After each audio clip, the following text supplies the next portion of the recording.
Welcome, everyone. We'll get started in just a moment.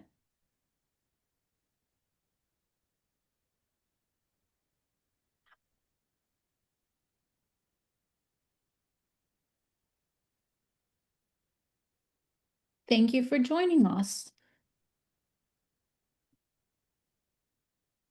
Today, we're talking all about higher education, economics, and outcomes. And specifically, we're going to show you how to ask questions and get immediate answers from your economics data, which is really, really exciting. So I'm going to start off with some housekeeping items.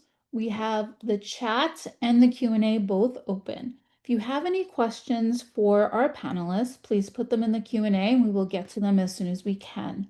You also feel free to chat with myself, with Ralph, or with each other in the chat area. And without further ado, I'm going to go ahead and introduce Elizabeth Higgins. Hi, everyone. Hope you're having a good afternoon so far. I'm Elizabeth Higgins. I'm a VP at Gray, in charge of our economics product, and so overseeing the development of the economics agent. Andy? Hey, everybody. I'm the University Director of Assessment here at Fort Hays State University.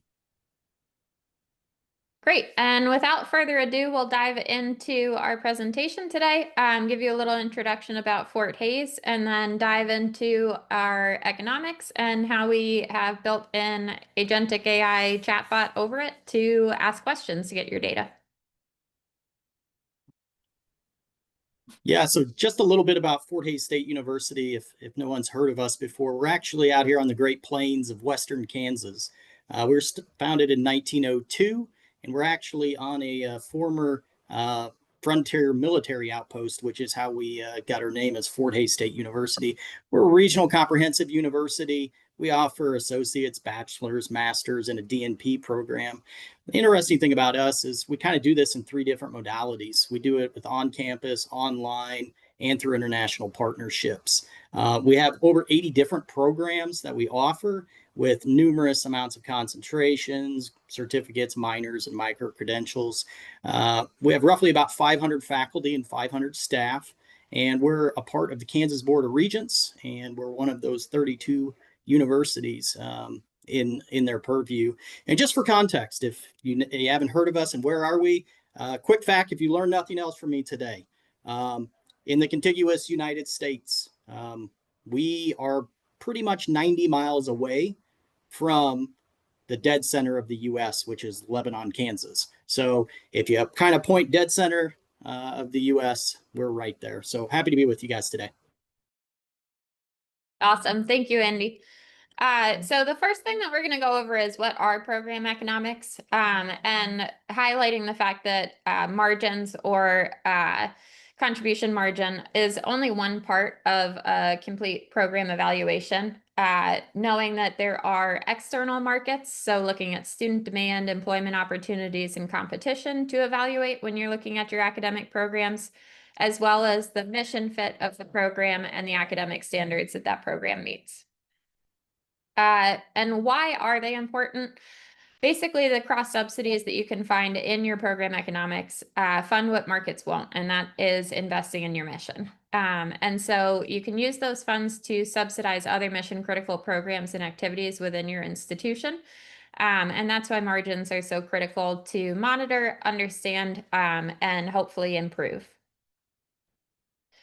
For our methodology, we typically calculate revenue, cost, and margin for teaching, the actual instruction that is happening at your institutions. Usually we exclude overheads in these analyses because these types of overheads that we're talking about, so things like the president's salary or the cost to keep the lights on, don't vary with whether or not you're going to offer one or two courses of biology. And so we typically focus on just the direct variable economics and course level inputs.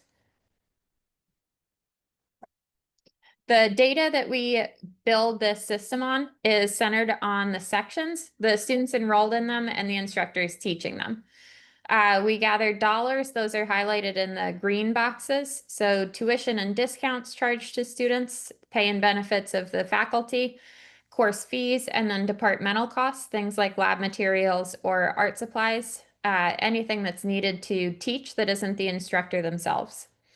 We then distribute those dollars based on the units below. So student credit hours allocate the student dollars, workload allocates instructor pay and benefits, and then credit hour units of the courses distribute those dollars.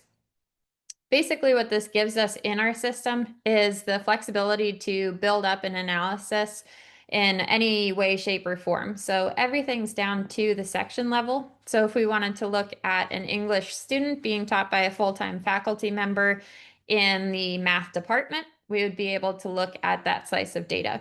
And what we'll see later on when we get to the AI agent is built, is it gives you a lot of flexibility to get down to that level of detail just by asking about it, rather than having to go into the actual UI for our program economics and find the information yourselves. So you can simply ask for it and you will get a response.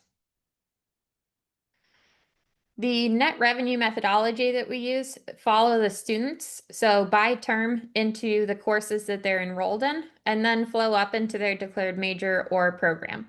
So in this example, we're looking at a student who is charged $8,000 in net revenue, enrolled in 4 courses where we're assuming that their credit value is equal, so $2,000 flows to each course. And then that in turn becomes their program. And so an $8,000 total of net revenue goes to their program. But what this gives us the flexibility to look at is we can either look at the program as a whole, which is the sum of the student courses, or we can also look at just the individual course information with revenue attributed to it because the student took that course. On the instructor side, we are assigning pay and benefits to the courses that an instructor teaches based on workload units.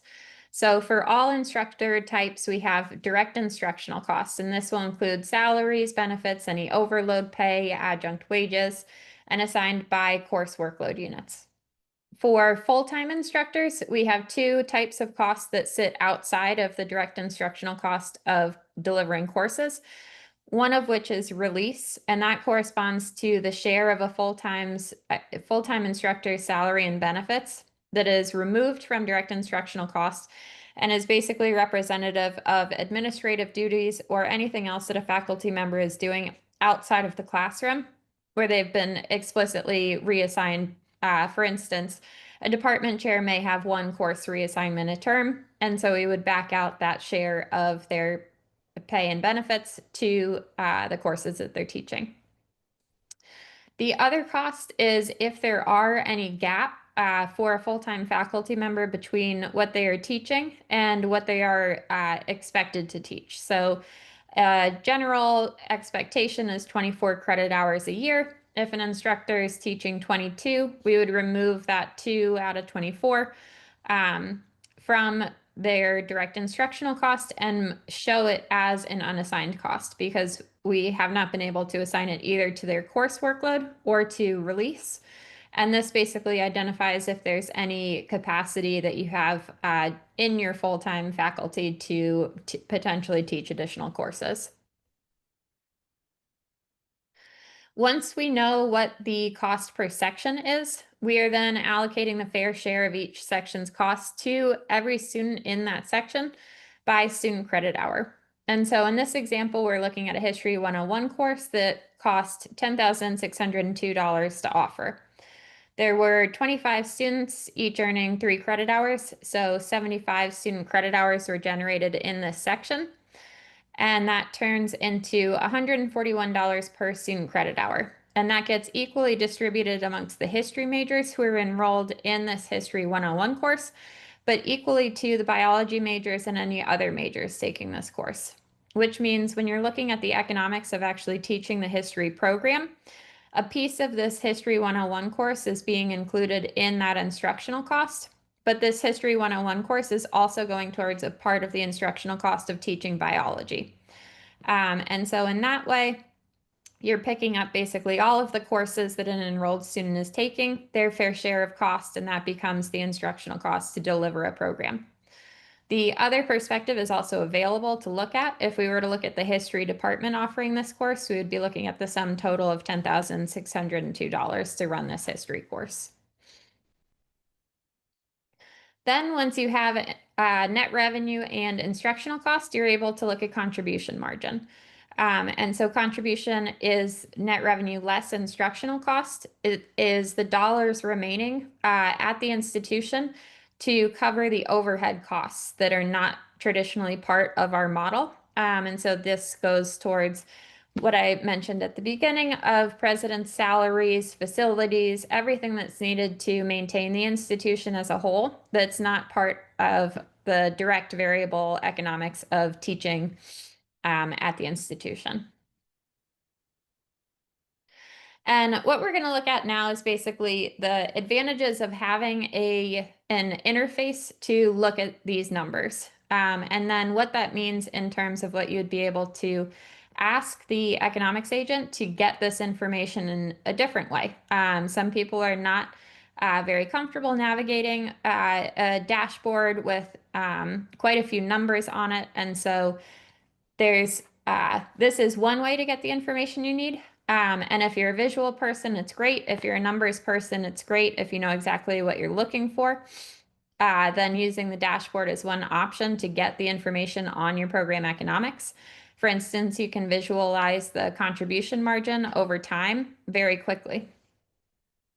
You can also look at rank ordering programs by, in this example, cost per student credit hour, and you can see exactly which programs cost the most in rank order per student credit hour. Another visual that you would be able to get out of the system is comparing program efficiencies. So looking at the percentile ranks of, for instance, contribution margin, comparing one program to the rest of the programs in your portfolio. And this, again, is a visual information that you could get out of the dashboard. You can also understand if your instructional loads are trending with enrollment, for instance. So are you teaching the number of sections in line with how your enrollment is trending? And last piece that we'll highlight in the system is the fact that you can get to benchmark costs. So understanding how your cost per student credit hour compares to other institutions. So in this first example, we have dental support services being the highest cost per student credit hour at the client, represented by the black bar. And that cost exceeds the 75th percentile of our benchmarking consortium data, where other institutions are also offering a dental support service course. And so you're very able to see how much your course costs. Are other people running those same types of costs? Are you running more efficiently? Like in the second line, music that's running under the median sample cost in the benchmarking data. Now, to get us to our agent. So it was important to cover exactly what is available in the economic system and how it's built in order to understand how powerful the economics agent can be. Because what it is a conversational tool. So it's a chatbot, basically, a familiar kind of interface that you would all think of when you're engaging in a messaging system with a multi-agent architecture. And what that multi-agent architecture means is basically there are specific worker bees inside the system that have been trained on specific parts of the data that the economics platform has. One is an obvious one. It's a numerical agent. So this agent's going to be responsible for pulling numbers out of the data model. Another example of one of the agents that we have is a document agent. So that agent would go and look at the methodology, for instance, of how we actually build economics. So the first part of this presentation is actually built into the system as a reference point. And then what happens when you're interacting with the agent in the chatbot is you are asking questions to it. And the agent is actually relying on its little sub worker bees to present their best answer. And then the actual basically super agent is selecting the best answer out of all of the agent's possible answers. So if I were asking about what is the cost per student credit hour of English, I would want the answer from the numerical agent. That's a numbers question. So the overall agent would then respond, having selected the numerical agent's response, and it would give you that answer, let's say $150 per student credit hour in plain English. And so that's really the concept of what a multi-agent architecture allows you to do. It allows you to have very specific tasks and roles for individual, basically information gathering, and then a layer over that, selecting the best possible answer to respond to your question. And so getting into how we built it, it's designed to answer, as we said, both numerical and contextual questions through grounding, and this is an important piece. We're not actually training any models here. Through our data model, so it knows our field names and the values and what they represent. It understands the methodology that we just went through, so how we are allocating a fair share of a section's cost to students. Another important piece here is, as a company, we create documentation for each client to understand anything that we may have done to adjust for your unique context as an institution based, changing our base methodology. So for instance, if your institution runs off of contact hours instead of credit hours as a base of allocating dollars, we would have that in your specific documentation. And that's also part of what the agent has in terms of background information. So it would be able to tell you how your methodology differs from our standard. There's also a term glossary, so in case you don't remember what contribution margin is, it will be able to explain to you what contribution margin is.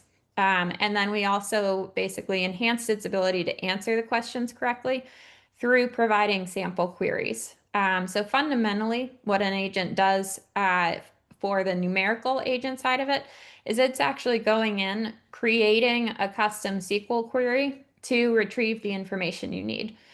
And so basically we refine that by telling it, this is the correct query. Don't don't pull this data this way when you're getting asked what the cost per student credit hour is.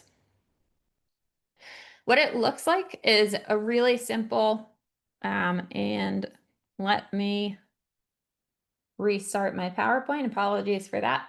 But what it looks like is a really simple interface. It is literally, as we've been talking about, a chat interface that everybody's probably pretty familiar with at this point.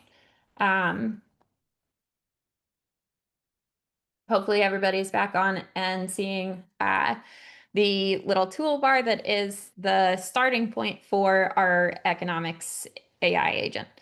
And so basically what you can do is trust this agent to extract the information you need to answer your questions. So it's a very simplified interface for what is actually very complex data.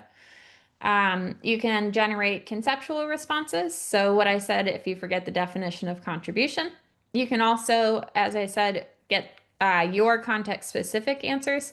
For instance, whether summer courses are part of full-time workload expectations, which is a pretty detailed and nuanced aspect of your custom model that it would be able to answer. Next up, what we're going to look at is the agent responding to what does contribution mean? And so this is real time. I just want to remember I'm looking at a database that has contribution in it. What exactly does contribution mean? And so the agent's able to tell you right away what contribution means.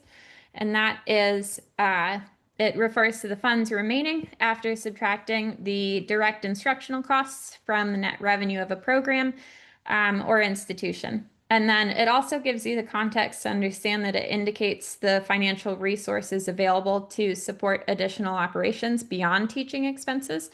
It's not the same as profit, but it's a critical measure for evaluating financial performance as sustainability. So it not only gives you the definition, but it helps you understand how to actually contextualize what contribution margin means when you're looking at your program and its performance. The next example we'll take a look at is the trend in student credit hours in English courses. So now we're getting a little bit more specific. I want to be able to see what the number of credit hours generated over time is in a specific department. And basically now we have in with a contextualized message, the number of student credit hours from 5 years worth of data. And it also even indicates that there was a drop in student credit hours year over year. So it helps you also understand what the trend is, not just giving you the numbers each year. Next is the departments that have the highest average total pay, so compensation for their faculty members, and how many instructors they have. The other piece to note here is that I have this little exclamation that this is restricted data. So based on a user's role, there are certain levels of access basically to data within the system that just simply by logging in would be restricted based on who you are. So if I was someone who had access to be able to look at detailed information by instructor, such as their total compensation, that would automatically become part of what I could ask questions about. If that's not something I have access to, which is generally a more restricted piece of information, then I wouldn't be able to get a response about this question. I would be basically blocked out of having access to that data. And the next piece, since we are talking about benchmarking today as well, a little bit, just what you can learn from it. I had started the conversation with the agent asking what it costs me, my demo institution, to teach undergraduate English. So again, pretty specific. I'm talking about a level of a course and a subject. There, it's able to tell me how much the total cost was. And so this is just an example of how you can also basically follow up in a natural conversational way. I actually wanted that information in per credit hour rates. And so it was able to tell me that in a per credit hour basis, it was $185. Then, getting to the comparison, I wanted to understand how that looks compared to other institutions that offer undergraduate English. So I asked it, and what we're seeing here is the agent is actually making sure it's picking up everything in our benchmarking consortium that has anything to do with English as a course subject. So we're seeing English as a second language, teaching English as a second language, and also just language and literature. For our context, we would be most interested in the English language and literature. The first one is the undergraduate upper at 236. So about $50 more expensive per credit hour than my undergraduate English courses. And then undergraduate lower level, so thinking entry level English, is actually below my average cost at $128 per student credit hour. So right there, I'm able to understand what my cost per credit hour is and how that compares to other institutions without having to go find this in an interface, and simply just knowing what information I want. The last, second to last piece that we'll go over is just the flexibility that's available within the platform. You can ask it to generate tables and charts also. So what we're asking for is what course subjects do psychology majors take the most? So a pretty intricate question, because now we're talking about courses that students take. And so, not surprisingly, they're taking the most number of courses in psychology, but they're also taking general education university core courses, social sciences, English, etc. And now I want not just the fact that they're taking courses in those subjects, but what's the head count and student credit hours for these psychology majors. And I'm able to get that in a table form by asking for the table, and then it's able to export it into an actual table format in case you wanted to create a chart from it, for instance. You can also prompt within the agent itself to produce a chart. Next up is just a fun little race between the agent and myself, trying to get to the answer of what is the share of sections taught by full-time faculty by department. And so you can see all I had to do is type that question in. I already have the percentages listed from high to low from the agent, and I'm still working on getting the data that I need out of the system. And I'm a pretty familiar user of the system, and so I'm doing this quite quickly. If you were a first, second time user in the system, you would probably still be at the summary page trying to figure out that you needed to get to the data table. And I'm still not even done calculating the share of full-time faculty members. Meanwhile, we've had it for quite a while from the agent and also rank ordered, which is nice so that you can see that history has the highest number of sections taught by full-time faculty all the way down to honors, which is taught by adjuncts. And now I've finally been able to get that answer myself by exporting, creating a pivot, doing some different calculations in there. So you can see quite how miraculous really it is to just be able to answer a question without having to do the digging and calculations yourself.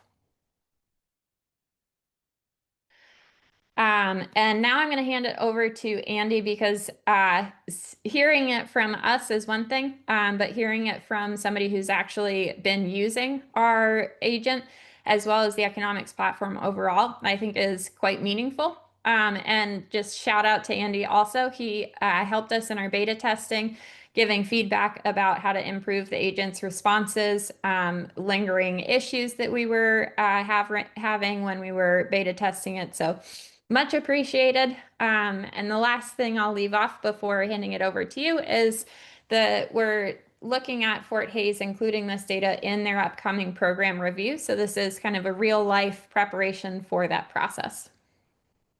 Yeah, thank you, Elizabeth. So I think everything needs context. And so sort of the context for our use in general for gray economics tool and platform really came down to, we had sort of a confluence of three factors. Actually, I could even throw maybe a couple more in there of things that were changing for us as an institution.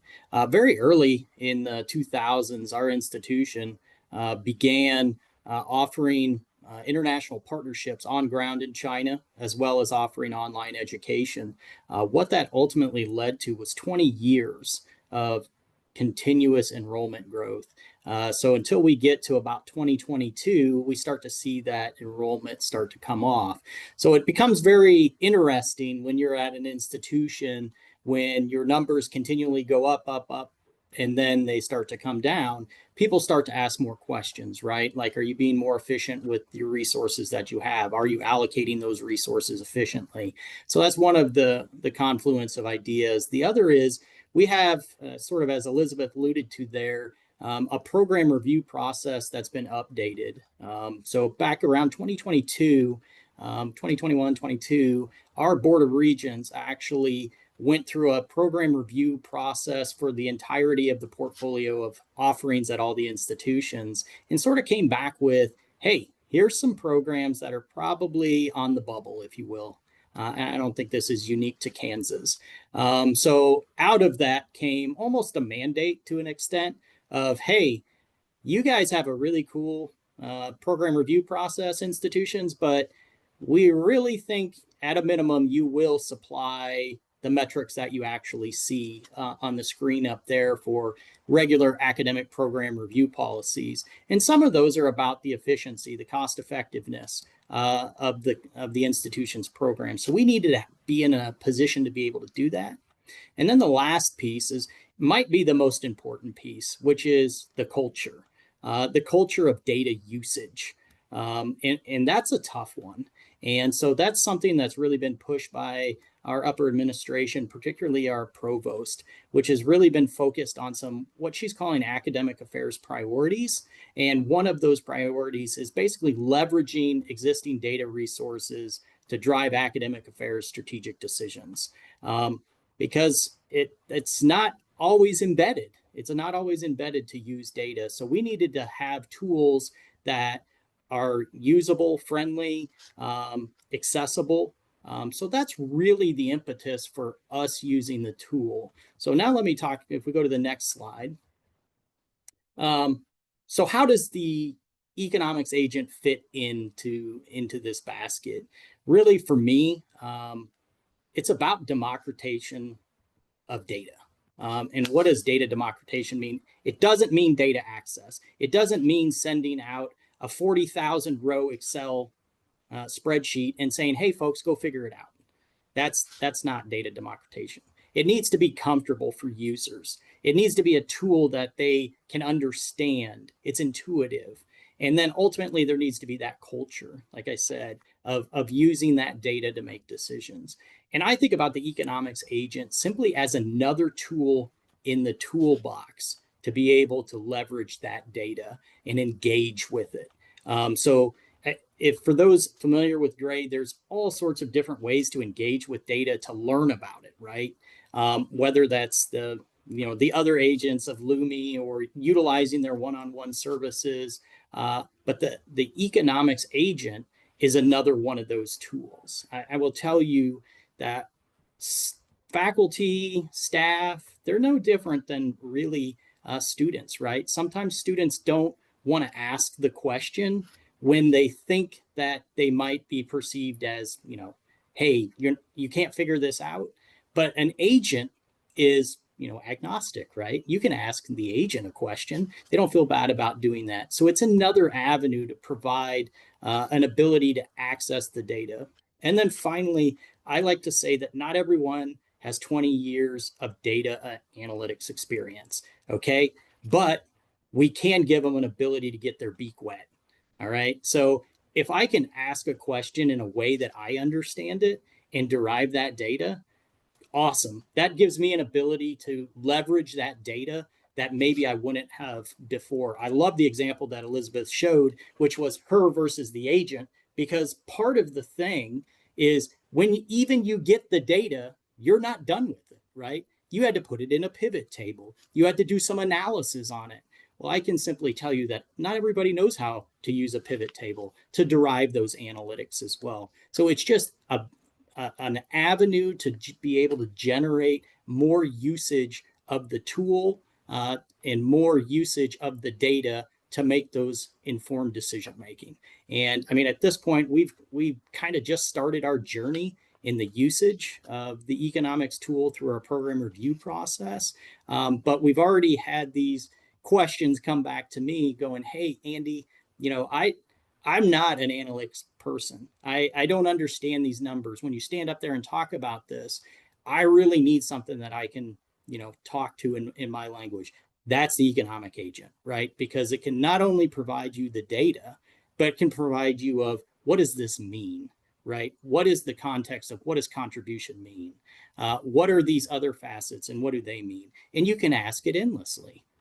There's no time that you can't ask it, and there's no questions you can't ask it. So I really like it from that aspect. So we're really looking forward to June will be our next iteration for program review, where we have different metrics in place of people to be able to utilize the system, which we envision them utilizing the economics agent in one of those avenues to find the data that's specific to their programs, their departments, in their colleges. So really excited about what those results will end up looking like.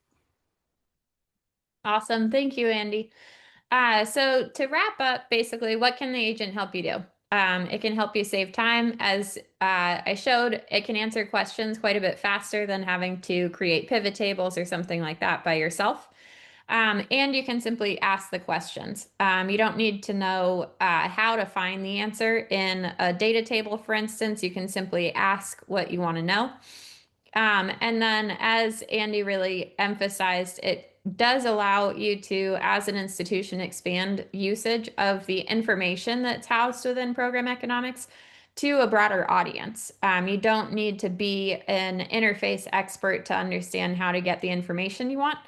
And another anecdote from a client that is excited about using this, basically their team, their IR individual was basically fielding questions from all sorts of people at random times, and she would have to continuously go back into the actual platform, find those answers, and then send it back to a user who is really only asking about one particular question, and then may not come back for a little bit. And so in a case like that, where if the user had access to the agent, they would simply be able to go in, ask their one-off question, get the information they need, and return to maybe the program review that they were doing, or whatever other analysis that they needed the information for, but without being dependent on, for instance, a super user at an institution who's really familiar with the data, the dashboards, and everything like that. They're simply able to go in, ask a question, get what they need, and leave.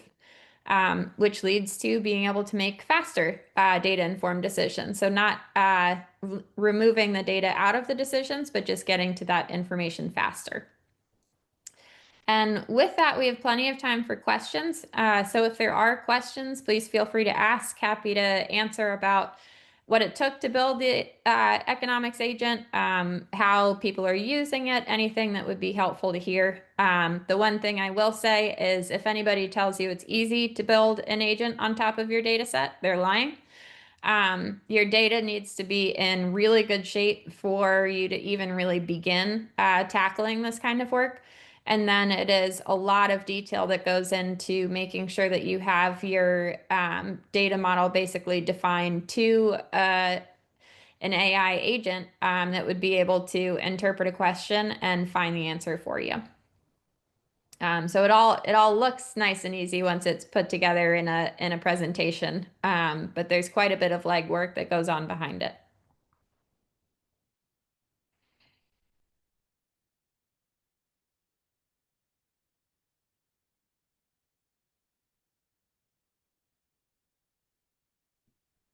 Do we have any questions for any of our panelists today? Feel free to put them in the Q&A or just chat them.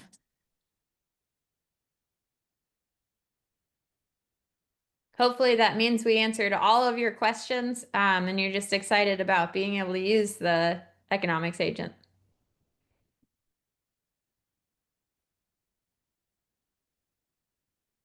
But if there are no questions, that is the end of our presentation.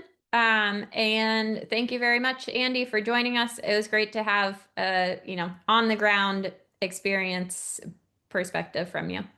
Elizabeth, we do have a couple of questions here that are in the chat there if you want to take a look.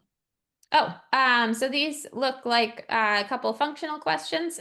So for Mike, accessing the agent home screen, if you want to, Ralph, potentially follow up just via email so that we can make sure that he has access to it. And then the beta testing, we're out of beta. So thanks a lot to Andy. we cleared that hurdle. So now it's just available as basically an overlay to the economic system.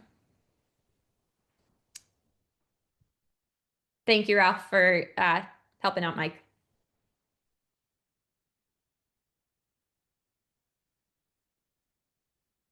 But yeah, I'm excited that the questions are about how do you get your hands on this. That's always nice to hear. And if there's nothing else, we'll follow up with the recording. And please feel free to reach out to us if there are questions that you think of later on. Thank you, Andy.